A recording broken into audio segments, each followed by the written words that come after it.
facilitate this activity, where millions of US dollars worth of wholesale is exchanged daily. Idumota Markets, Souq Enlightenment.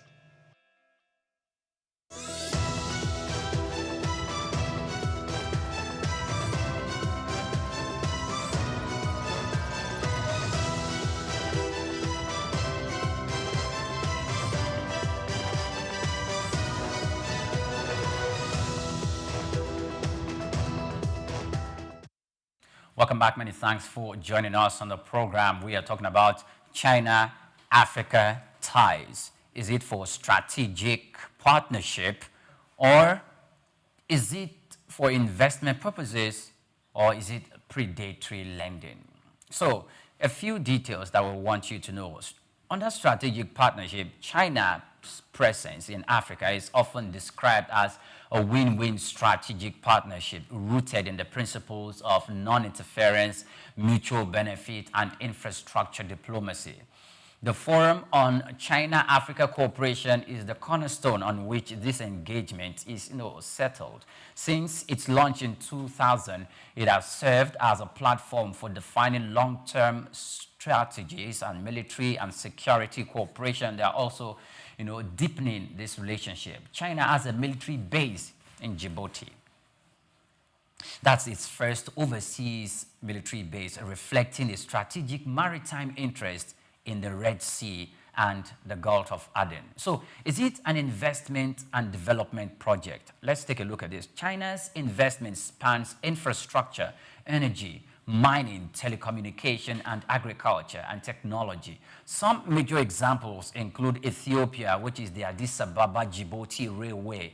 It was financed by a Chinese company, or China itself, and it's a vital trade corridor.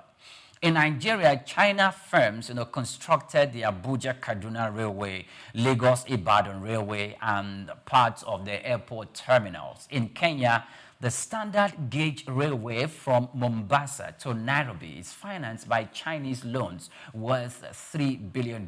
In Angola, they received an estimated $25 billion in oil-backed loans from China. Infrastructure building followed after the civil war. Is it in Zambia? Major Chinese investments in copper, mines, roads, and energy.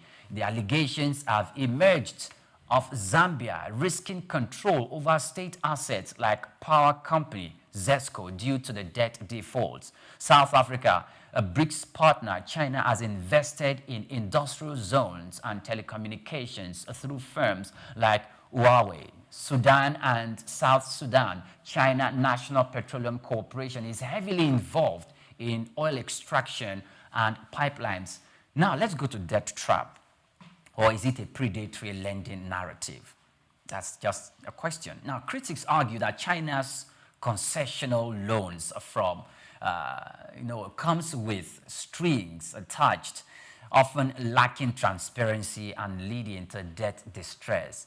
Sri Lanka's Hambantota port is often cited as a cautionary tale. Some African observers fear similar outcomes. In Zambia, concerns have arisen over undisclosed loan agreements and the alleged threat of asset seizure in case of default. Kenya's debt to China for the Standard Gauge Railway has raised fears of financial overreach and underutilization. However, defendants of the Chinese model argue that African countries voluntarily signed these agreements. One of them is Olumide.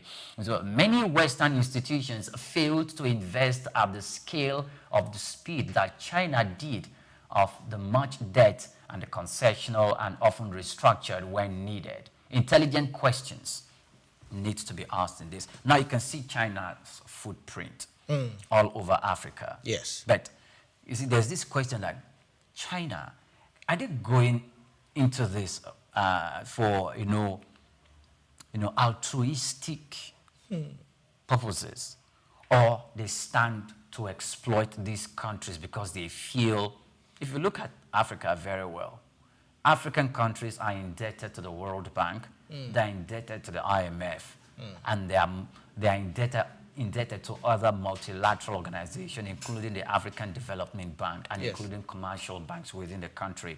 And some of the method that they used to take money from commercial banks or maybe from the central banks within the country is through the ways and means. And they've been suggesting that since the dollar price has been falling. That's in the case of Nigeria. Now you look at the footprints China is having in Africa. So one we want to ask, is it altruistic? But you were saying that it's not, people just go into business because they want to be altruistic and objective. So if that's the case, China, do they have ulterior motives? And if they have ulterior motives, can we say they are different from the World Bank or other Western countries? All right, you said they have footprints. You say they have been, okay, it's not you saying it, but you're saying experts are saying that they are altruistic. But let's look at the results they have brought to Africa. Improved infrastructure and faster urban development. Access to funding where Western organizations or institutions said no. Now, job creation, yes, although that scale is, it's tilted to the other way. We also have, a sense of economic dependence, no more IMF and all that. But the major thing is that China often gets things done quickly. Now, that speed is a game changer for Africa because if you look at, say, in Nigeria, for instance, now, to construct a road, you have to get approvals, you have to defend the budget, you have to do this. But China, when China comes in, they get the job done. But the question now is, African leaders, are they negotiating smartly? How are they negotiating? Are they just... just like you rightly said, there are some contracts that you will sign. China would have to take some of your resources. Raw materials. Solid minerals. So now, to me, that is not, well, it depends on the country. But it sounds like a contract that was not negotiated in good faith because it's supposed to be, it could be concessional, whereby they pay in a long period of time. But taking away raw materials, it's like you're selling your, what's that word? You're selling your birthright. But the countries, some African countries, most African countries, most of the time do not have most of the capital, most of the infrastructure that they use the Chinese loans to build are not capital in the sense that they're going to generate more fund. So and if they are going to pay back that loan, where are they going to source it from, including the fact that the profits of those loans kept soaring. So the argument or the criticism against China at this moment in time is that the loans are being used for wrong purposes, or they are being used for intentions or purposes that would not, bring back, recoup the money to pay China. The loan. So China stands a better chance of we can take over your port facility and we operate it for over 10 years, so we can recoup back our money and pay back our loan. Then leave the land. If I lend you money and you use it to do what you are not supposed to do, should I take the blame? If Nigeria... They built the roads. China built those roads that... some of these roads and some of these railway stations that are not bringing back profits to the government.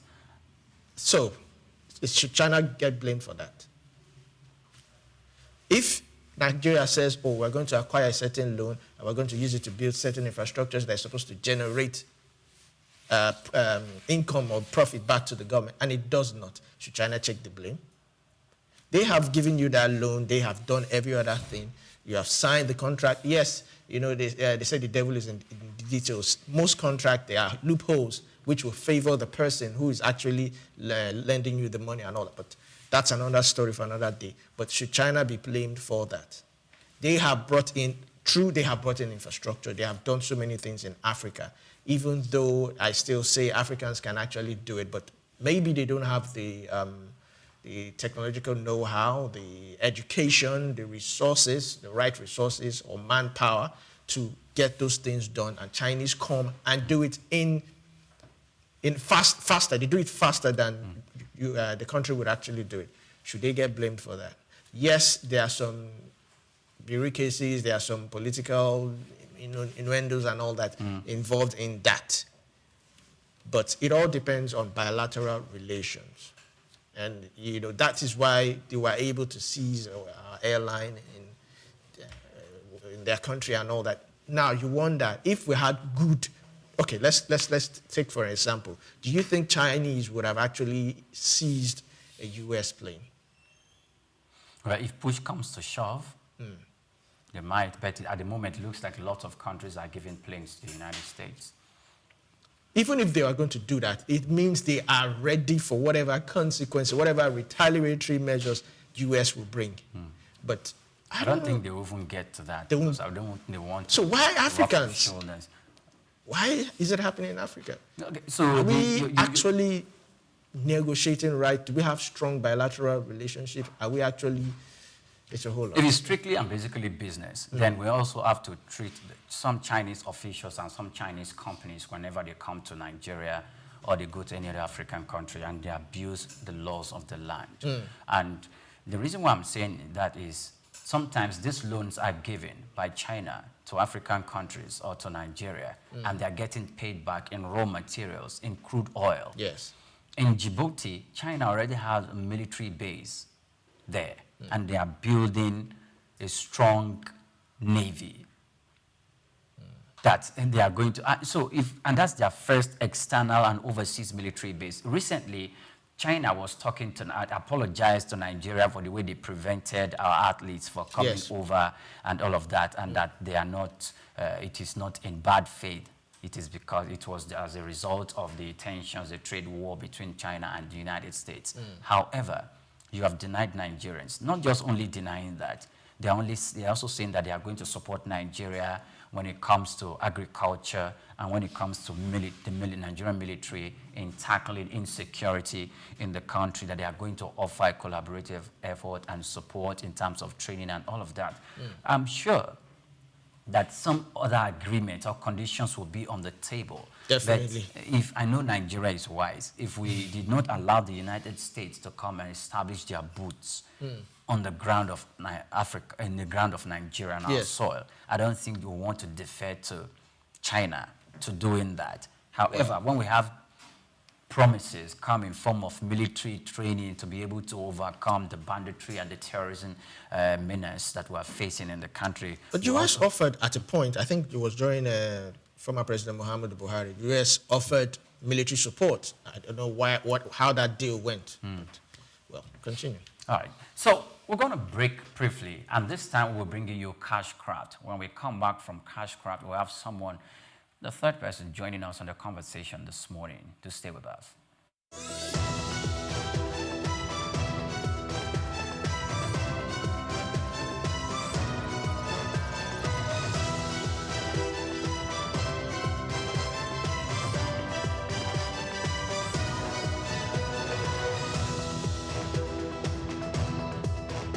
Welcome to Cashcraft, where we uncover the gold in every enterprise.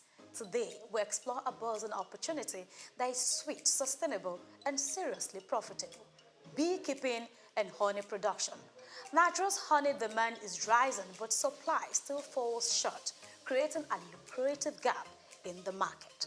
Beekeeping is a low-capital agribusiness with high returns, especially when done organically. From honey to beeswax, propolis to royal jelly, every part of the hive has commercial value. Imagine this: low startup, high yield, a beginner-friendly venture with starter kits costing 50,000 naira to 150,000 naira and profit margins above 60% after the first harvest. That is very possible. Also, are you thinking climate advantage? Nigeria's tropical vegetation and long flowering seasons make it ideal for beekeeping almost year-round. So you know that's a good business to venture into. Now let's look at health and organic market boom. Natural unadulterated honey is in high demand. This demand kept increasing on a daily basis, not just locally but across West Africa and international markets.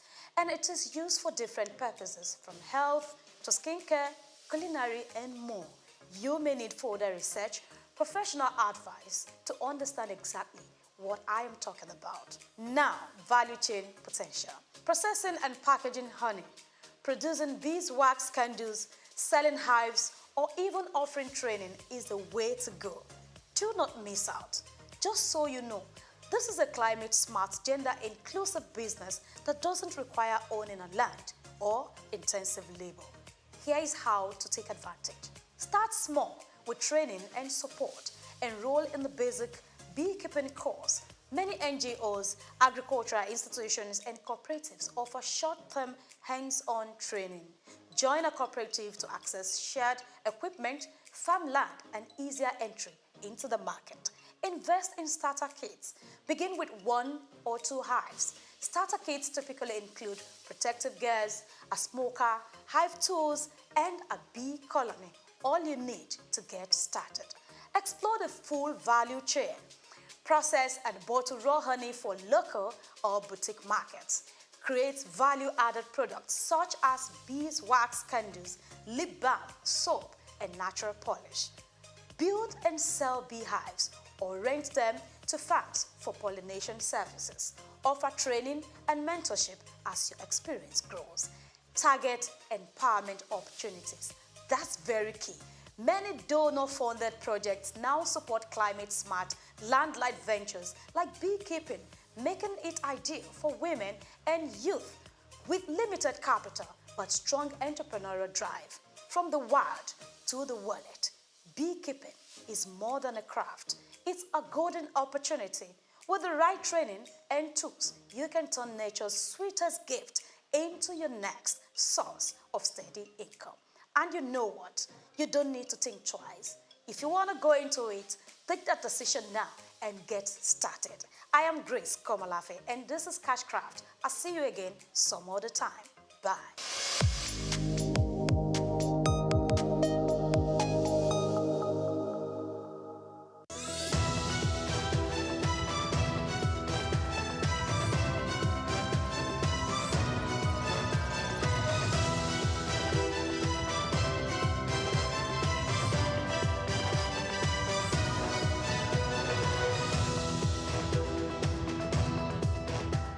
Welcome back. Many thanks for joining us on the program. It's Just Africa. We are talking about ties between China and Africa. Is it strategic partnership, investment, or predatory loan? We've been looking at that. I think whilst we are considering that there's a potential, or it's not just a potential, it's a reality that is strategic partnership, and China is really planting its footprints across Africa.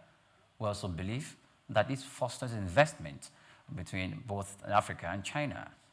However, it's very, very hard to be dismissive about the last word, predatory lending, because some activities have happened and we cannot completely undermine that predatory lending. We have Chooks, John Rogers Chooks, who is joining us on the table for us to continue the conversation.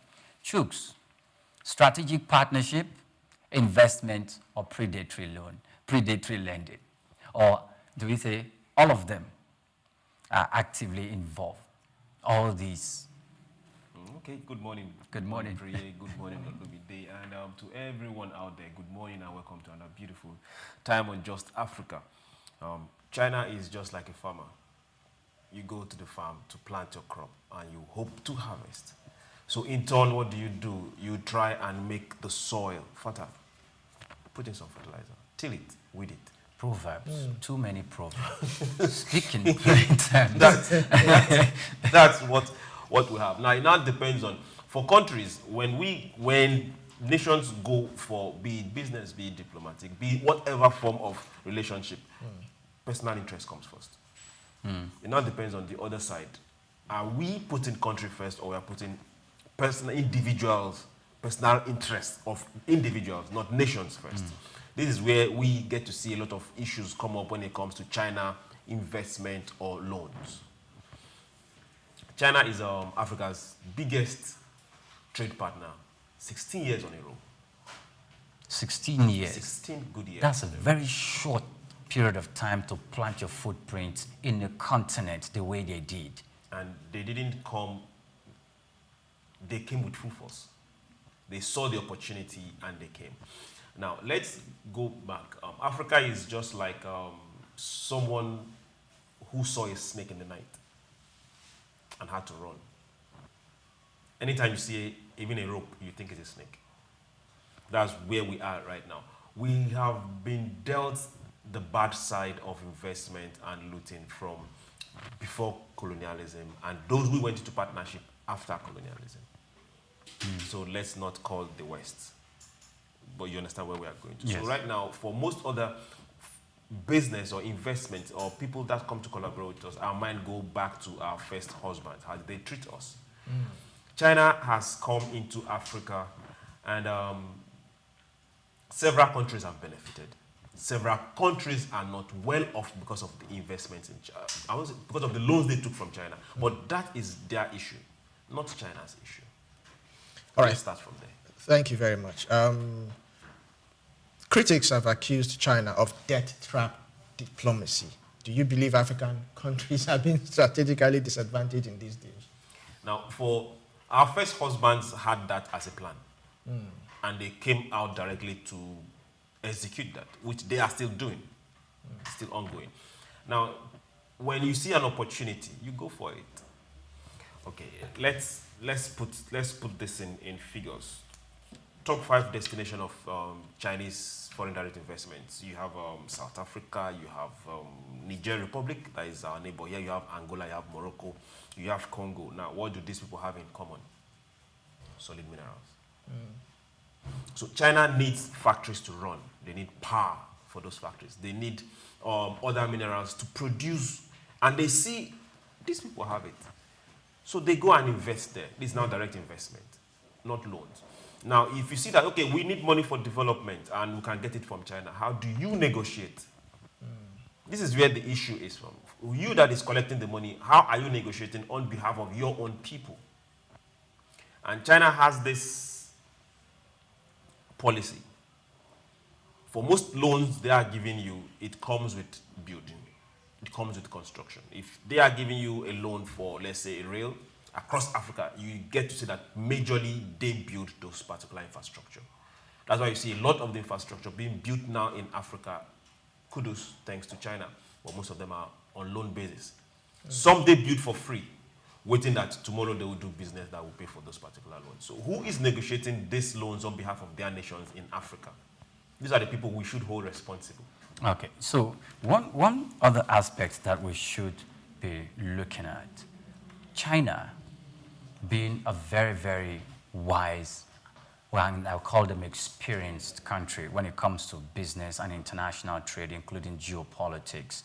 You see, they've studied the continent of Africa and how this continent had been perpetually indebted to the World Bank, the IMF, and other multinational organizations, including the Western countries, and they've not been able to pay back. China is well aware that the loans they are, giving out to African countries, there is no way they'll be able to go into business or to turn around that money to make profit, to pay back China the loans and to equally pay back the profit, even if some of these loans are going to even start counting 5 years after they've given out the loans. In this case, China is aware of the capacity of these countries, but they went ahead and they know. So is that not an form of entrapment? If you look, Djibouti, they defaulted. China went there and they built a military base. Why must it be a military base? Why can't you just operate one of the state-owned assets so that you can recoup back how will the military base bring money back to your country? That looks like state capture. Okay, if you see it as state capture, okay, now let's look at it. Let's look at it from this other aspect. It's all about regional dominance. Regional dominance is economic dominance, and if you see what's been happening in the West, Europe, Russia, then China is coming to play. Now, before now, China stayed on their side. Pre-World War II, post-World War II, China was on their own. Now they now started reaching out. The Chinese military were not going out that much before. After World War II, thanks to what happened during World War II. Then they now joined UN forces. Then they now joined peacekeeping forces. Then they now saw that, okay, good, we need our footprint outside Asia to be able to have that dominance and be able to match up the US, to be specific. Now, US had military bases scattered all over the place, both for the good and both for the bad. Now, China needed to get to Africa. And Djibouti just happened to make it very easy. Now, they built a port for you. You took a loan and they built a port for you. There were clauses when you took that particular loan. That's for Djibouti.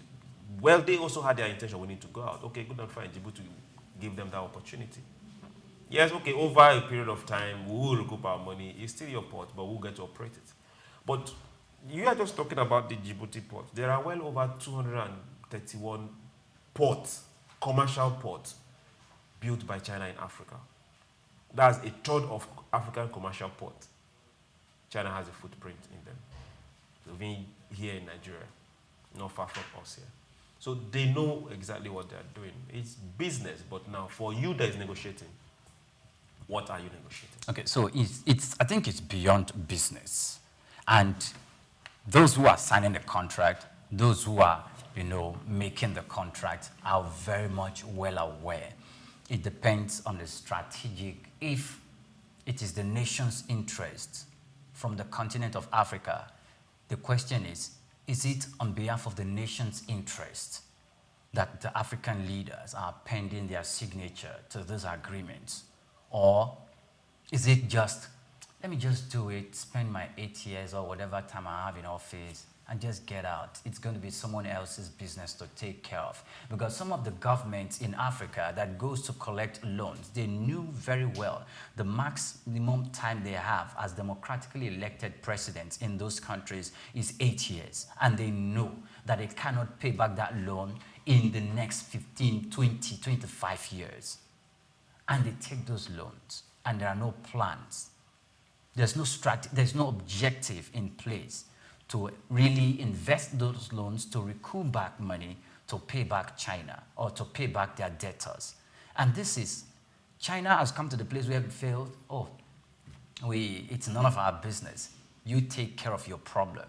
We are coming in and we are just business-minded. Because sometimes, if we are not just business, if politics is involved, then I expect China to sometimes defer to some of these countries in case. Yes, look at South Africa. For some, they do. South Africa is owing China, and they are all both in BRICS.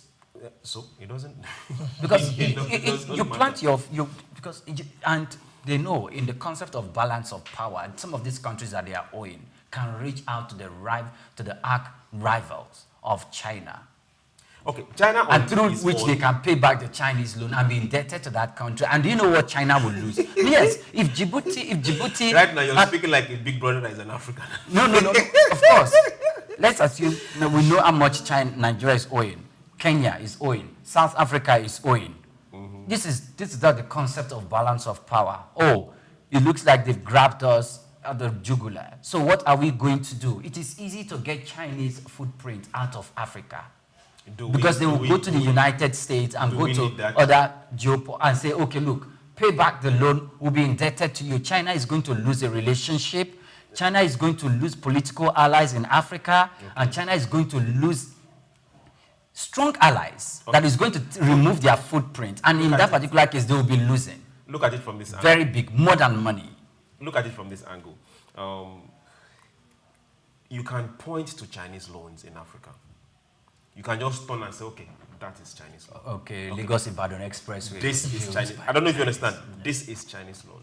Okay, that other one is Chinese loan. You can literally look facilitated and by point. Chinese loans. Now, can you do the same for IMF loans? Can you do the same for World Bank loans? Can you do the same for loans that come from the West? So this is a great difference. I don't know if you understand. Then now, for a lot of Chinese loans, they also write off. Mind you, they do. They also write off. Now, now, allegedly, they are not like a lot of the facilitated loans that come from the Bretton Woods organizations that know very well that they are giving this particular loan for a project that is not tangible. You don't see a lot of that coming from China. Mostly you don't even see it coming from China.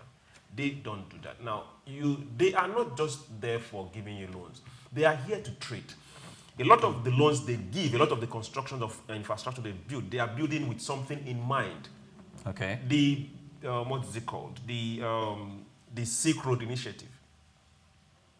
That has been before we even got colonized, and they are fixing that back. All the trade routes from China through the West down to Africa, they are following that path and getting that road and belt initiative back. So most of the places where you see them drop loans or build infrastructure, they want trade partners because somebody needs to buy product. This is where Africa should put its foot down and start talking. What do we send to China mostly? The biggest importer China has is Congo. What is Congo producing? Solid minerals, primary product. Okay. Yes, I do. So now, we should go beyond giving them primary product. This is where Africa should now start talking. This is where Africa should now start bringing that power. We should go beyond just letting China say, okay, good. We are exploring, by the way, when you look at nations that they do direct business with, South Africa, Nigeria is still back. But a lot of these places are all majorly solid mineral aside South Africa. But now, how can we come to the market? China, South Africa is also have some gold. trade They deficit. gold to All right. China. Looking at transparency, to what extent do you think Chinese projects in Africa are transparent? Secondly, I'm sure you're well aware of this rumor, I think that was last year or 2 years, that it said that with the debt Nigeria is owing, each Nigerian is owing over 100,000. That was the general debt. 400,000. Each Nigerian, right? Yes. So, do you think that should citizens be more informed about the terms and conditions of every loan Nigeria goes into or collects? Definitely. If this is where citizenship diplomacy comes to play. We just wake up and go to sleep. We elect Olumide and say, okay, we'll hand over the realms of power to Olumide and we go and sleep. Then tomorrow we wake up and start complaining. Because we're not watching what the people we put in power are doing. We're not holding them accountable or responsible to what we've handed over to them. They are supposed to be accountable to us, not we worshiping them. These are what we miss down here. So whatever decision they make, now we have people in the National Assembly that has to make sure that is passed and agreed. And even if we refuse and don't agree what the National Assembly is doing, we have every right to say no and make our voices heard. But most times we just keep quiet and say, okay, it's his turn. When he finishes his turn, okay, so it will now come to our own turn. There once was a talk about anybody in power, if you take a loan, you pay it back in your administration. In your administration. But that did not see the light of the day, which will do us better good. If you decide to say, okay, good, I'm going to spend 4 years, I'm going to take a loan from A, B, C, D, E, you will pay it before you leave. And if you don't? And if you don't, then good and fine. We will mortgage your family to pay the loan. That way, No, people. I'm not going to mortgage anybody's family. That way, people will be responsible for whatever they take.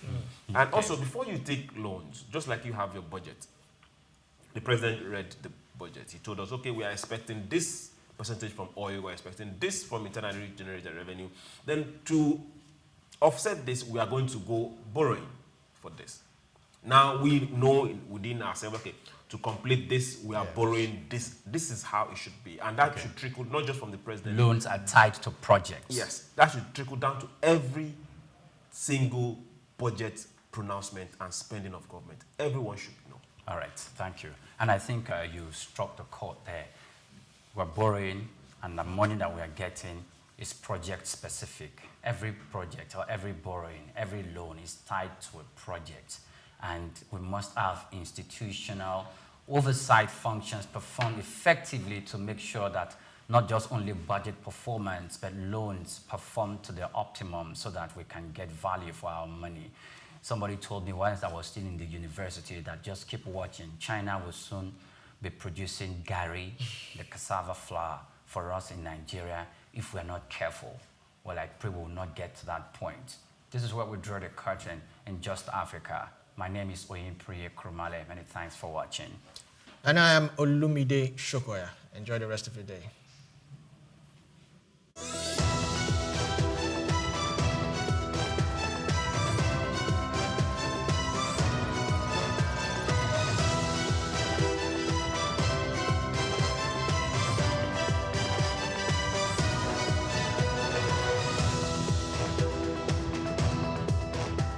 Africa is a continent of different individuals.